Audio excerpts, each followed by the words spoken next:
Hello everyone. और आज हम देखेंगे पार्ट 4 ऑफ जनरल स्टडीज का पेपर, पीसीएस मेंस एग्जाम का 2012 का। उसमें हम देखेंगे कुल 7 क्वेश्चंस, जिसमें से 5 अटेम्प्ट करने थे और ईच क्वेश्चन की कैरिंग वैल्यू थी 16 मार्क्स। इससे पहले हम आगे बढ़े, प्लीज चैनल को सब्सक्राइब कीजिए, अपने फ्रेंड्स के साथ शेयर कीजिए और हमें मोटिवेट कीजिए कि आगे आने वाली वीडियोस में और अच्छा और यूजफुल कंटेंट आपके साथ शेयर कर सके। Explain ISO OSI reference model, ये 2250 वर्ड्स के अप्रोक्सीमेट में इसका आंसर देना था। आईएसओ को समझते हैं। आईएसओ का मतलब होता है इंटरनेशनल ऑर्गेनाइजेशन ऑफ स्टैंडर्डाइजेशन। इसे बोला जाता है मॉडल किसके लिए? ओपन सिस्टम इंटरकनेक्शन के लिए, और कॉमनली बोला जाता है ओएसआई मॉडल। इसलिए इनको क्यूमुलेटिवली यूज किया जाता है। आईएसओ ओएसआई मॉडल जो है ये एक 7 लेयर आर्किटेक्चर बेस्ड मॉडल है। इसमें 7 लेयर्स होती हैं या 7 लेवल्स होते हैं जो कि कंप्लीट कम्युनिकेशन सिस्टम को अलाइन करते हैं। स्टार्ट करते हैं अलग अलग लेयर्स में। कुछ होती हैं हार्डवेयर लेयर्स, एक होता है इसका हार्ट ऑफ ओएसआई, एक होता है आपका सॉफ्टवेयर लेयर्स। जो हार्डवेयर लेयर्स हैं उसमें आती है आपकी network layer, data link layer, physical layer. Software layers में आती है आपकी application layer, presentation layer, session layer. Heart of OSI में आता है आपका ट्रांसपोर्ट लेयर। इसमें सेंडर और रिसीवर के बीच में साइमल्टेनियस कम्युनिकेशन इन्वॉल्व रहता है। हर एक लेयर के बारे में इसमें मैंने डिफरेंट ओपिनियन पार्ट शेयर किया है। फिजिकल लेयर ये लोएस्ट लेयर होती है मॉडल की, जो कि एक्टिवेट करती है, मेंटेन करती है, डीएक्टिवेट करती है किसी भी फिजिकल कनेक्शन को। अगली है डेटा लिंक लेयर। ये सिंक्रोनाइज करती है इंफॉर्मेशन को, ट्रांसमिट जो भी होती है फिजिकल लेयर से। इसका मेन काम होता है कि मेक श्योर करना कि ट्रांसफर हो रहा है डेटा का बिना किसी एरर के, एक नोड से दूसरे नोड की तरफ ओवर द फिजिकल लेयर। अगला आता है आपका नेटवर्क लेयर। ये रूट करता है सिग्नल को डिफरेंट डिफरेंट चैनल से एक नोड से दूसरे नोड की तरफ। ये एक्ट करता है एज अ नेटवर्क कंट्रोलर की तरह। ये डिसाइड करता है कि नेटवर्क या रूट क्या फॉलो होगा जो कि डेटा को दिया जाएगा। ट्रांसपोर्ट लेयर का मेन काम होता है सेगमेंट करना, स्प्लिट करना, डेटा को मल्टीप्लेक्स करना, वो सारे इसके काम होते हैं। ये रिसीव करता है मैसेजेस को सेशन लेयर से, कन्वर्ट करता है उनको छोटी छोटी यूनिट्स में और फिर नेटवर्क लेयर की तरफ से शेयर करता है। सेशन लेयर की बात करें, ये मैनेज और सिंक्रोनाइज करता है डेटा को, कन्वर्सेशंस को दो डिफरेंट एप्लीकेशंस के बीच में। तो सेशन को मैनेज करने का काम इसका इंपॉर्टेंट फंक्शन रहता है। प्रेजेंटेशन लेयर की बात करें तो ये टेक केयर करता है डेटा जो भी सेंड होता है या जो भी भेजा जाता है इन अ वे जो कि रिसीवर उसे अंडरस्टैंड करे और उसमें से इंफॉर्मेशन को इंटरप्रेट कर सके। एप्लीकेशन लेयर है, ये करती है ट्रांसफर फाइल्स को, डिस्टर्बिंग रिजल्ट्स को यूजर के पास अलग अलग लेयर्स की फॉर्म में फैसिलिटेट करते हुए। Mail services, directory services, network resources, बाकी सारे भी इसके फंक्शंस अवेलेबल रहते हैं। अब ओएसआई मॉडल के कुछ फीचर्स को समझ लेते हैं। ये बेसिकली आप उस पर्सन से एक्सपेक्ट कर सकते हैं जिसका कंप्यूटर का थोड़ा बहुत बैकग्राउंड है, तो इस क्वेश्चन को आइडियली स्किप भी कर सकते हैं। बस आप थोड़ा बहुत इसमें से इंपॉर्टेंट पॉइंट्स देख लीजिए। इन केस अगर ये छोटे क्वेश्चन मार्क्स में आ गया, so something of that sort आप इसमें लिख सकते हैं। अगला है, इसमें लेयर्स को थोड़ा सा और डिस्क्राइब किया हुआ है। ये रेलेवेंट है कि नहीं है, आप इसे मतलब स्किप भी कर सकते हैं, बिकॉज मोस्टली ये कंप्यूटर बैकग्राउंड का बंदा ही इसको प्रेफरेबली बेटर तरीके से आंसर कर सकता है। बट अगर आपको इसमें से इंफॉर्मेशन चाहिए तो आप यहाँ से क्लिप इसमें शेयर की कर सकते हैं। अगला क्वेश्चन है डाइजेशन क्या होता है? डिस्क्राइब करो physiology of protein digestion different different parts में एलिमेंट्री केनाल ऑफ मैमल्स के। डाइजेशन को एक सिंपल लाइन में समझें तो ये एक कॉम्प्लेक्स फूड सब्सटेंस को छोटे छोटे सिंपल अब्सॉर्बेबल फॉर्म में कन्वर्ट करने का प्रोसेस होता है। डाइजेशन का जो मैकेनिज्म है अलग अलग बॉडी पार्ट से इन्वॉल्व है। इसमें माउथ भी इन्वॉल्व होता है, स्टमक भी इन्वॉल्व होता है, इंटेस्टाइन भी इन्वॉल्व होती है। सारा पार्ट इसमें बॉडी का मोस्टली इन्वॉल्व होता है। माउथ में मैकेनिज्म स्टार्ट होती है मैकेनिकल डाइजेशन, जिसे हम च्यूइंग कहते हैं। ओरल कैविटी आती है, फिर आपका खाना सैलिवरी ग्लैंड्स से सलाइवा और बाकी सारे एंजाइम्स इसको फैसिलिटेट करते हैं। फेरिंक्स से होते हुए टंग की फैसिलिटेशन से ये इसोफेगस में जाता है। इसोफेगस से नीचे आता है, यहाँ पे पेनक्रियास सिचुएटेड होते हैं, यहाँ पे आपका लिवर सिचुएटेड है, गॉल ब्लैडर सिचुएटेड है, यहाँ डिओडेनम है, इसकी लोकेशन डिओडेनम यहाँ पे है। ये आपका बाइल डक्ट है। उसके बाद यहाँ पे आपका स्टमक होता है, ये आपकी पेनक्रियाटिक डक्ट होती है, इसमें पेनक्रियाटिक जूसेस अपना एक्शन दिखाते हैं। स्मॉल इंटेस्टाइन और लार्ज इंटेस्टाइन होती है यहाँ पे। इसमें कोलॉन के 3 पार्ट हैं, ट्रांसवर्स कोलॉन, असेंडिंग कोलॉन और डिसेंडिंग कोलॉन। आपको बेटर अगर एक्सप्लेनेशन चाहिए बायोलॉजी से रिलेटेड पॉइंट्स का तो प्लीज कमेंट में शेयर कर दीजिएगा। I will definitely make a video on that. Small intestine की बात करें तो इसमें एंजाइमेटिक डाइजेशन होता है, इसमें chymotrypsin, trypsin, proteases enzymes available होते हैं, एब्जॉर्प्शन होता है इसमें अमीनो एसिड का, पेप्टाइड्स का, और फाइनली प्रोसेस होते हुए इनस के थ्रू और रेक्टम के फैसिलिटेशन के थ्रू पूरा process of digestion gets completed. सबसे पहले हमने इसको थोड़ा डिटेल में समझ लेते हैं। मैकेनिकल डाइजेशन चूइंग और सॉलिंग के फॉर्म में होता है, केमिकल डाइजेशन होता है कार्बोहाइड्रेट्स का। फिर हम पेट की बात करें, जैसे यहाँ से हम आए इधर गए इसोफेगस के फैसिलिटेशन से, यहाँ पे आपका लिवर सिचुएटेड है, यहाँ आपका स्टमक सिचुएटेड है। मैं यहाँ पे मैकेनिकल डाइजेशन होगा, जैसे हम पेरिस्टालसिस होती है जो कि मूवमेंट होता है, कांस्टेंट मूवमेंट, और एक प्रोपल्जन का इवेंट होगा। केमिकल डाइजेशन है, यहाँ पे प्रोटीन्स का एब्जॉर्प्शन होगा, आपका लिपिड सोल्यूबल सब्सटेंसेस का, जैसे कि एस्पिरिन एंड अदर्स, वो सब यहाँ पे रहेगा। स्मॉल इंटेस्टाइन की बात करें, यहाँ पे मैकेनिकल डाइजेशन का एक्टिविटी रहती है, केमिकल डाइजेशन की एक्टिविटी रहती है, पेप्टाइड्स का एब्जॉर्प्शन, अमीनो एसिड्स का एब्जॉर्प्शन, वो सारी एक्टिविटीज यहाँ पे फैसिलिटेटेड रहती हैं। फिर आते हैं हम आपके लार्ज इंटेस्टाइन में, यहाँ पे सेगमेंटेशन, मास मूवमेंट्स, वो सब इन्वॉल्व रहते हैं, एब्जॉर्प्शन जो भी आयंस का, वाटर का, मिनरल का, विटामिन का, वो सारा इधर पे रहता है। तो मोर और लेस आप एक डायग्राम बना सकते हैं, अलग अलग पार्ट्स दिखा सकते हैं, उसमें आप अपने इवेंट्स दिखा सकते हैं, तो इस तरीके से आप एक इंपॉर्टेंट डायग्राम आप इसमें एसोसिएट कर सकते हैं। अब थोड़ा सा इसे डिटेल में समझते हैं कि किस तरीके से कहाँ पे क्या क्या एक्टिविटी है। माउथ में एक मेजर काम हो रहा है, स्टमक में मेजर काम हो रहा है, डिओडेनम, पेनक्रियाज, लिवर में मेन काम हो रहा है, और आपका एपिथीलियम में आपके स्मॉल इंटेस्टाइन के इंपॉर्टेंट काम हो रहा है। 3 एक्टिविटीज एसोसिएटेड टारगेट्स हैं आपके पास। कार्ब्स हैं आपके पास, लिपिड्स हैं आपके पास, प्रोटीन्स हैं।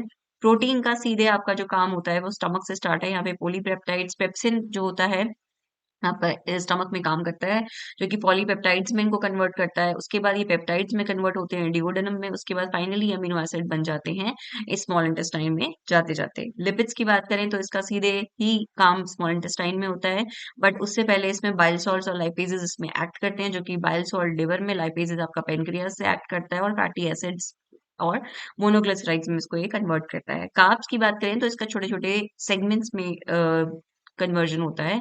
सलाइवरी अमाइलेज जो आपके सलाइवा में प्रेजेंट होता है, उसके कन्वर्जन से कार्ब्स का कन्वर्जन होता है पॉलीसैकेराइड्स और डाइसैकेराइड्स में।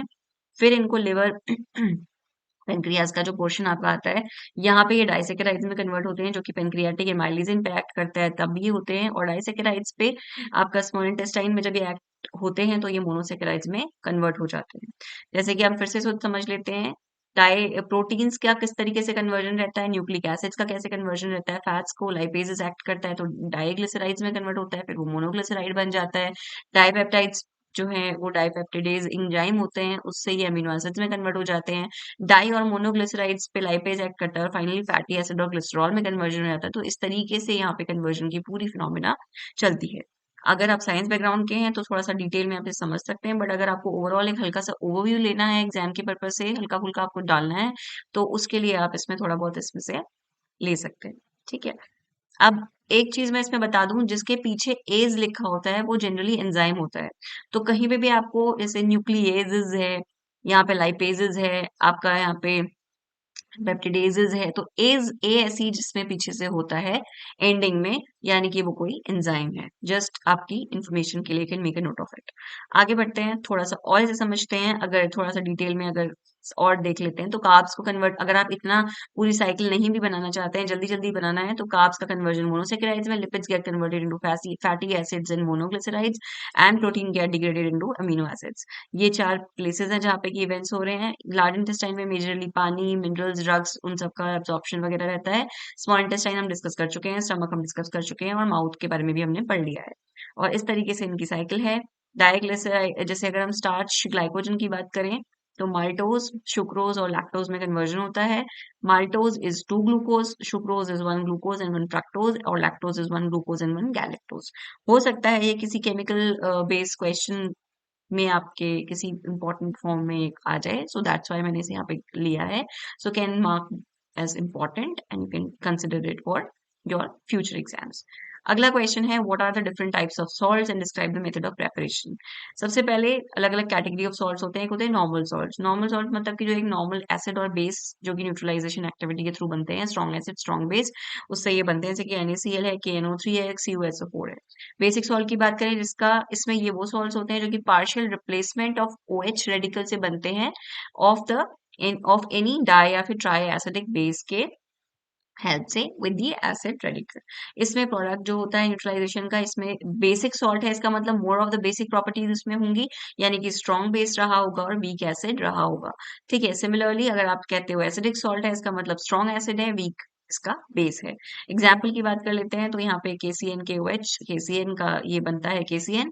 ठीक है, एसिडिक की बात करें NaHSO4 है, NaHCO3 है, ये सब इसके एग्जाम्पल्स हैं। डबल सॉल्ट की बात करें, इसमें क्या होता है, एक या एक से ज्यादा केटायन या एनायन इसमें एसोसिएटेड होता है, जैसे एग्जाम्पल है इसका मोहर सॉल्ट। मिक्स सॉल्ट क्या होते हैं, जिसमें एक या एक से ज्यादा एसिड या बेस होते हैं, जैसे कि NaKCO3 इसका एग्जाम्पल है।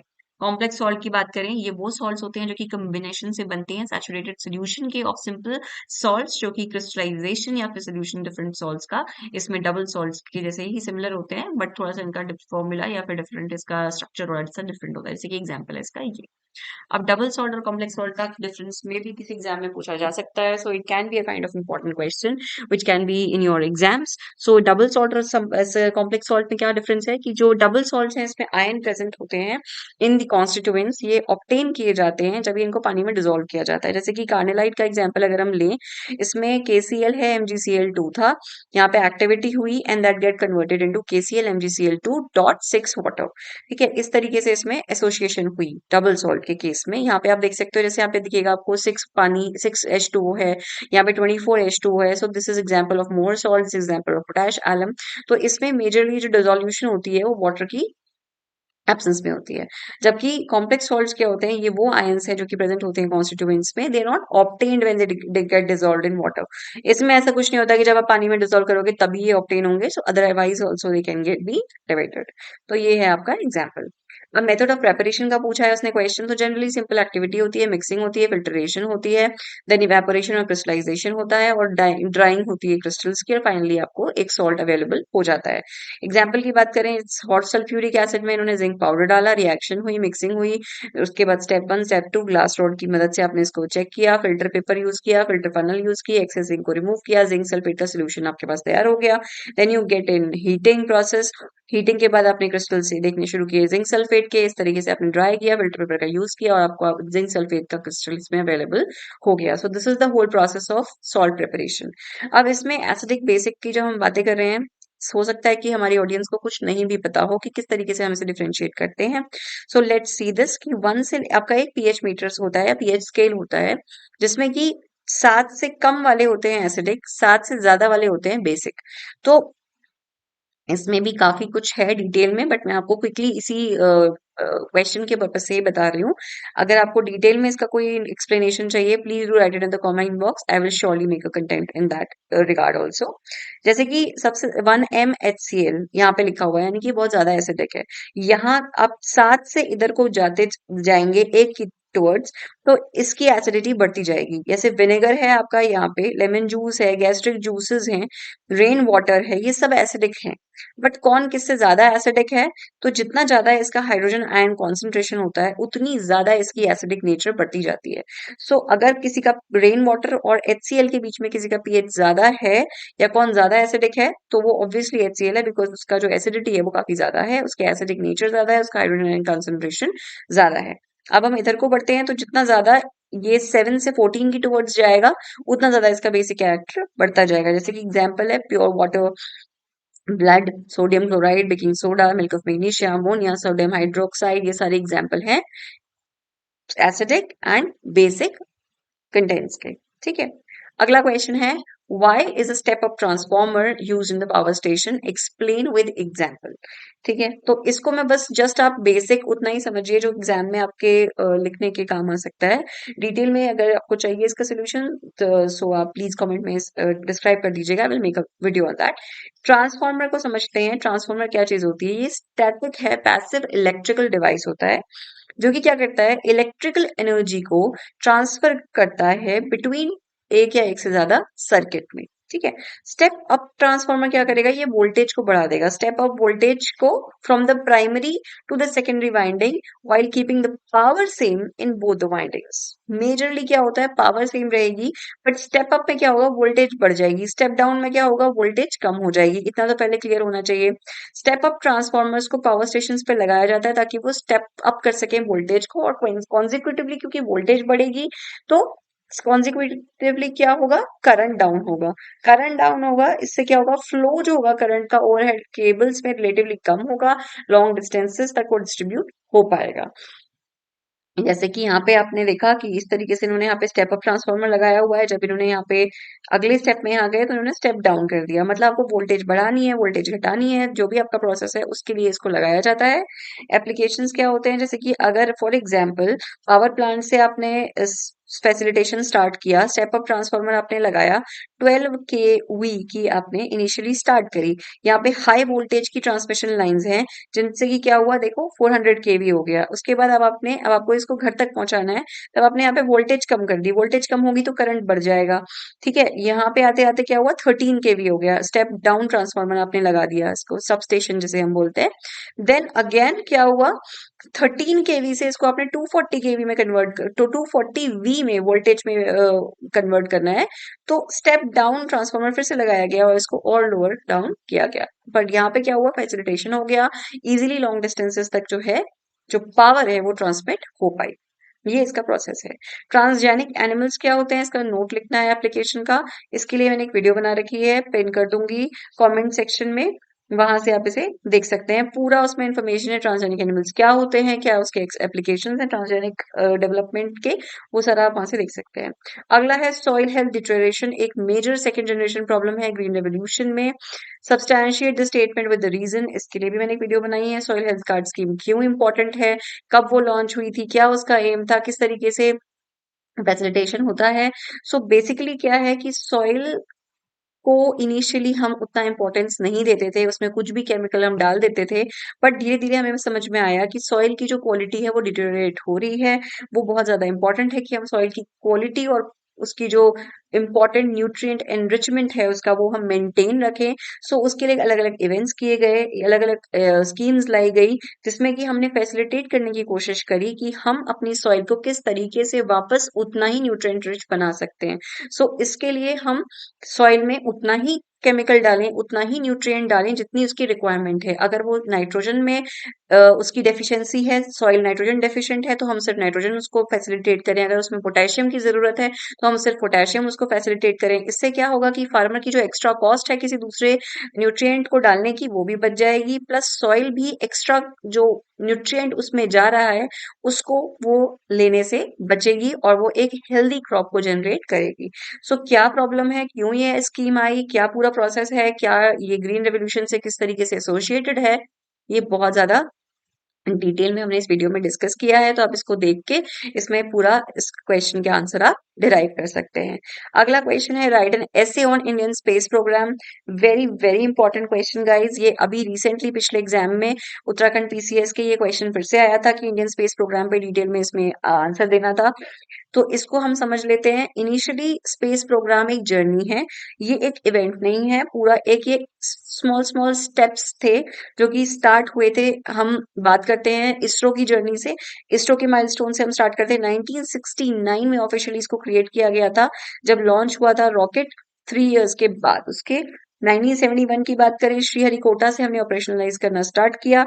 1975 में हमने पहली अपनी जो सैटेलाइट है जिसका नाम था आर्यभट्टा, हमने उसको लॉन्च किया। 1975 के बाद 1977 में सैटेलाइट टेलीकम्युनिकेशन की शुरुआत हुई, जिसमें कि टीवीज वगैरह काफी ज्यादा फ्लडिंग हुई उनकी। 1979 की बात करें, भास्करा जो कि एक एक्सपेरिमेंटल सैटेलाइट थी, अर्थ की ऑब्जर्वेशन के लिए वो लॉन्च की गई। 1979 में ही एक अगला माइलस्टोन अचीव किया गया जब हमने सैटेलाइट लॉन्च व्हीकल पे एक्सपेरिमेंट अचीव किया। 1981 की बात करें, पहला कम्युनिकेशन सैटेलाइट लॉन्च हुआ अरियाना स्पेस रॉकेट के थ्रू, एप्पल। ठीक है, 1987 में क्या हुआ, फिर से हमने लॉन्च किया एसएलवी, एडवांस एसएलवी हमने लॉन्च किया, satellite launch advance form of satellite launch vehicle. ठीक है, 1993 में हम गए तो हमने डेवलप किया PSLV, polar satellite launch vehicle. 2001 में गए तो जीएसएलवी लॉन्च हुआ, जियो स्टेशनरी सैटेलाइट जो हमने लॉन्च किया। ठीक है, 2008 में गए, यहाँ पे हम चंद्रयान 1 का लॉन्च हुआ। 2014 में गए तो हमने मार्स ऑर्बिटर मिशन का लॉन्च किया। 2019 में चलते चलते हम चंद्रयान 2 पे पहुंच गए, और इस तरीके से हमारी जर्नी अहेड चलती रही। अब इस पूरे प्रोसेस में अगर हम समझे तो इसमें अलग-अलग पीपल और अलग-अलग स्टेक होल्डर्स इन्वॉल्व हैं। ये एक पूरी ऑर्गेनाइजेशन है जो कि वर्क करती है। इसमें prime minister is the chairing personality, chairing leader of that. Space mission जो होता है स्पेस कमीशन के अंडर आ गया। डिपार्टमेंट ऑफ स्पेस इसमें इन्वॉल्व है। हमारे पास 2 पीएसयूज़ हैं जिसे हम बोलते हैं पब्लिक सेक्टर अंडरटेकिंग। एक तो है अंतरिक्ष, अंतरिक्ष होल्ड करता है सारी कमर्शियल डील्स जो भी सैटेलाइट्स या लॉन्च व्हीकल्स की हमारे फॉरेन कस्टमर्स बाकी कंट्रीज के साथ की जाती हैं। उनके साथ हम इसमें डीलिंग करते हैं। अगला है NSIL. NSIL is a commercial arm of ISRO. इसका प्राइमरी रिस्पॉन्सिबिलिटी होती है जो भी इंडियन इंडस्ट्रीज़ हैं, जो भी स्टेट टेकअप करती हैं, high technology space related activities उनमें कंसर्न करना। इन स्पेस रेगुलेट करता है एक्टिविटीज़ प्राइवेट सेक्टर की। इसरो इज़ द ऑर्गेनाइजेशन जिसके बारे में हमने डिटेल में यहाँ पे डिस्कस कर ही लिया है। काफ़ी अदर बॉडीज़ भी हैं जो इसके साथ एसोसिएटेड हैं। इंडियन स्पेस एसोसिएशन है जो कि एक इंडस्ट्री बॉडी है जो कि काम करती है building global linkages Indian space industries के बीच में और क्रिटिकल टेक्नोलॉजी और इन्वेस्टमेंट्स के बीच में। Thank you so much for watching guys. अगर आपको इस तरीके की और वीडियोस चाहिए प्लीज मेरे को मोटिवेट कीजिए, मेरे चैनल को सब्सक्राइब कीजिए। Thank you.